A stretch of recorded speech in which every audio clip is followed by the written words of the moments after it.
Do your games or video calls lag when someone connects to your hotspot, or do you want your hotspot to focus on smooth, real-time tasks instead of slowing down?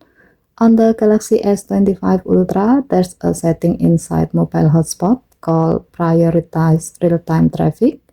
Samsung says it helps reduce lag for things like games and video calls by giving them priority on your network.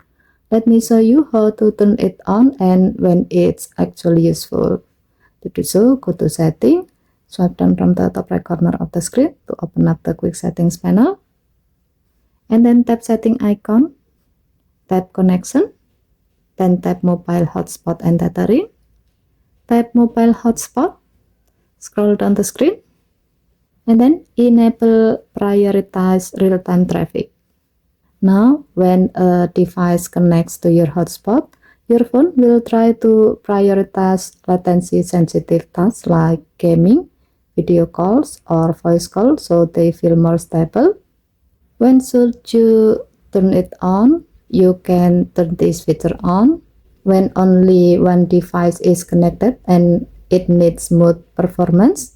For example, you are playing an online game on a tablet and you are making a video call on your laptop.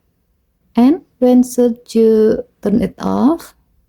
You can turn this feature off when multiple people are using your hotspot for streaming or downloading, so everyone gets fair bandwidth. And that's it. If you rely on your hotspot for real-time tasks, this small toggle can help make the connection feel smoother. Try it on or off to see which one works best for your situation. Okay, thank you for watching. Please help to like and subscribe. Have a nice day.